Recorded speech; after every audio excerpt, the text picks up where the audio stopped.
Made from fermented grapes, wine is one of the oldest alcoholic beverages, dating back as far as 9,000 years ago in China. With such a long lifespan, this beverage has become deeply intertwined throughout history and religion, with specific regions of the world becoming famous for their wine production. Here in the US, 90% of American-produced wine comes from California, with the most famous region being Napa Valley. But just north of LA, Santa Barbara County is another amazing wine region with an ideal climate for world-class, cool climate wines.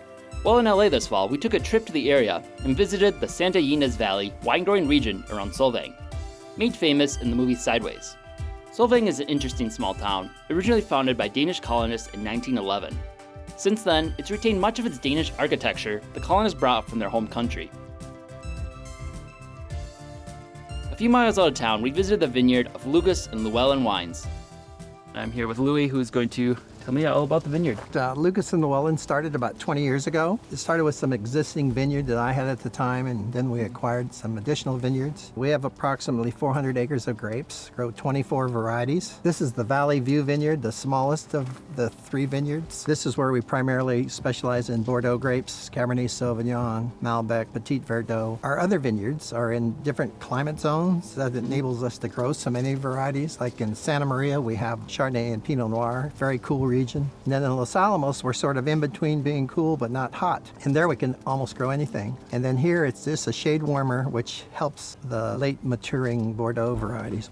And this particular location in the Santa Ynez Valley is ideal. So you're able to get all these different climate zones just within a fairly small area, right? Yeah, Santa Barbara County lends itself to this because of the Pacific Ocean. It's like having an air conditioner out there, and you get real close, it's cool, and as you get away from it, it gets warmer. Overall, you want more of an arid climate then?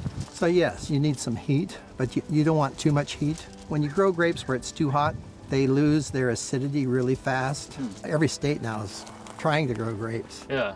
But some of the issues that people have to contend with, and I'm going to say it's difficult under ideal conditions. Forget being, where they're minus 20 or something like that in the wintertime. So is the climate here kind of mirror famous growing regions in like France and Italy? Yes, I think very comparable, and very comparable to what happens in Northern California or Napa Valley and in that area. I've been able to look at a lot of vineyards around the world, and I don't know if I'd trade with anybody. Oh, really?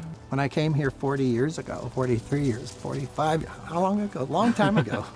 Anyway, there was 60 acres in a small winery in the back of a building in Santa Barbara. Today there's 150 wineries and 20,000 acres of grapes. Wow. Do you grow just grapes for wine, or do you also grow table grapes? Just grapes for wine. What is the difference between table grapes and wine grapes? Are they different varieties? Different varieties. And then if you taste like a regular wine grape, does that taste like a table grape, or is it very different? All of these grapes have seeds, and sometimes the skins might be a little tough. We're not concerned that the grapes are that pretty. We're more concerned about the juice and the skins, that it makes great wine. So the skin's pretty important in the wine? Drastically important. I mean, if you're looking for color and flavor and all the things that you want. Is it different with white wine? Well, white wine skins aren't that important. In fact, most white wines are pressed off right away, and the skins and seeds go to the place to make compost. Oh, really? And you ferment the juice. Once you harvest a batch, how long until it's replenished? Well, you get one crop a year. And then once they reach maturity, how long do they last? We're in harvest right now, and I say the window's a week at peak where you want it. We grow 24 varieties. We have some early varieties, some late varieties. If they all came ripe on the same day, I couldn't do it. We're halfway. We finished Pinot Noir, Gewürztraminer. Probably 7 or 8 varieties we've already finished. Tomorrow we'll probably do Dolcetto, which is an Italian red grape. Cabernet, which is big with us, is a late mature, which is great. Gives us a chance to work on all these other varieties. Out of the 400 acres, over 100 acres is Pinot Noir, and it's almost the size of the cruise that I have to pick. It's almost too much if it all comes at once. How many pounds can you harvest in a day? Our goal is to try to reach 40 to 50 tons a day. That's 2 semi-truckloads. 1 ton makes 62 cases, 3,000 cases a day. Wow. And I have right now 60 people harvesting. So then in peak harvest time between all the different varieties, is that like over a 3-month period or so? That's about 9 weeks, 8 or 9 weeks. Okay. We usually start around the last week of August and we finish by the 1st of November. So it would be possible for me to harvest on my own? Yeah, let's go to the vineyard. All right, great. What we do on these to pick, what we do is we usually grab hold of the fruit and take off right at the stem. Okay. And that makes it easy to do. Just like in here, which I can pull these back for you. And you would come in here and you'd just go on the stems and pick, okay?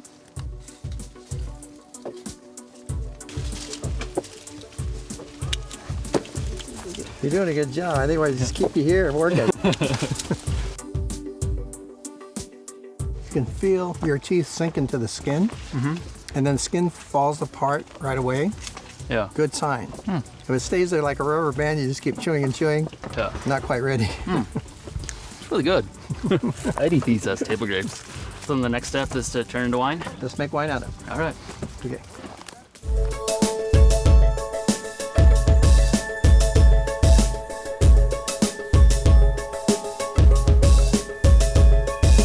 At the processing facility, I got to see how they extract the juice to make white wine.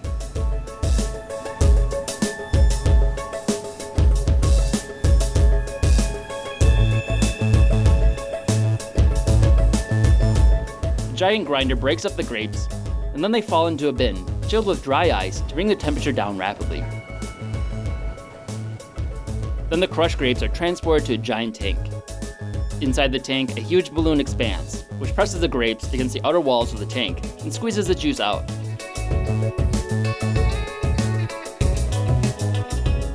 Louis' business partner, Royce Llewellyn, poured some freshly squeezed juice for me to try. It tasted amazing. Best juice I think I've ever had. For the red wines, fermenting the crushed grapes with the skins is important to give it the rich red color and unique flavors from the tannins. There's about 1.25 tons red grapes. This is what, Petit Verdot? One of Louis' babies. I think this came in Friday or Saturday, so we're probably on our second day of fermentation, but the cap has risen. There's probably berries to about halfway and then juice below it. To get some extraction, get some flavor out of these skins, we need to push it back into the juice. And this is about as old world as it gets. You could do it with your feet if you really wanted to, but it's not super sanitary.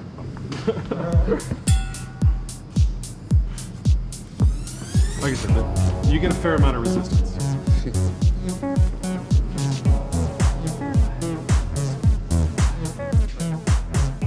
Berries floating on top of a liquid. This feels oddly familiar to a previous experience of mine.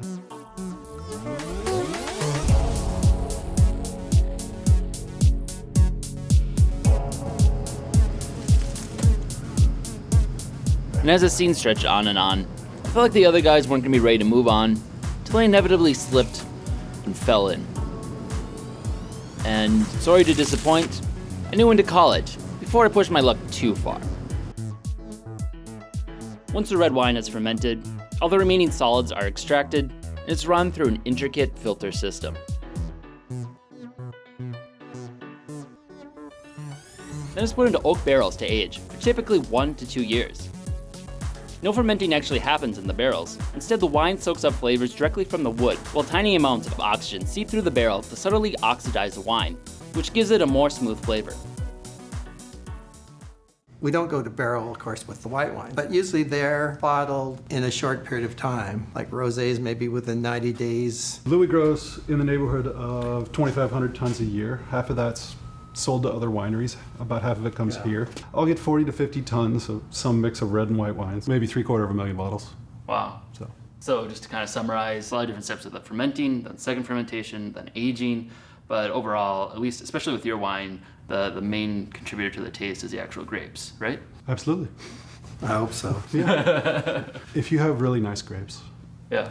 and you don't screw up, it's going to make really nice wine. Okay. So you're gonna try some wine now? Yes.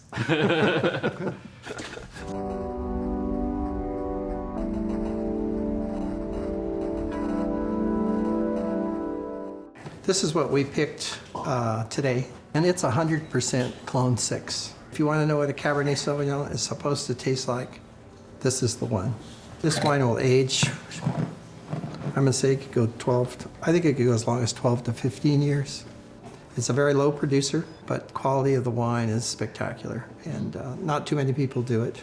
It's a more difficult grape to grow. Is there any special technique to sipping the wine? I see you're aerating it, I assume? Yeah, red wines I like to aerate. I like to hold the wine in my mouth for a little bit, and I don't want to make the noise, but you kind of slurp on it, but you hold it in your mouth, and then slowly swallow it. Don't just gulp it down, it's kind of slowly. And then I like to wait for the aftertaste. Some wines just stop and others just linger in your mouth. In tasting wine, the idea is really to develop your senses. And I recommend that a person tastes blind. It's fun, especially if you have friends over or whatever. Well, thanks for showing me everything about wine. All right. At this point, I'll need to try and make my own at some point, I think. All right, well, pleasure. Thank you. Having you here. To great vintages.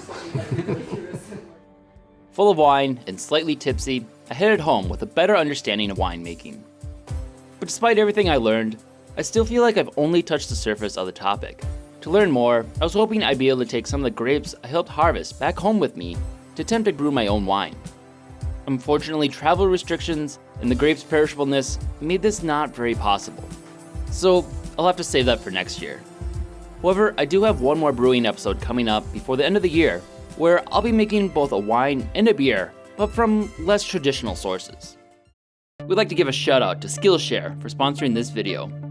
Skillshare is an online learning community of more than 17,000 classes, ranging from cooking to coding. As an addition to this video, I thought I'd learn more about how to pick the perfect bottle of wine for any occasion. They also have a large selection of training videos I liked covering graphic design and filmmaking. Skillshare is more affordable than most other learning platforms at less than $10 per month subscription. Check it out. The first 500 people to use the promo code in the description will get the first 2 months for free to try out, risk-free. If you enjoyed this video, be sure to subscribe and check out other content we have covering a wide variety of topics. Also, if you've enjoyed these series, consider supporting us on Patreon. We are largely a fan-funded channel and depend on the support of our viewers in order to keep our series going. Thanks for watching.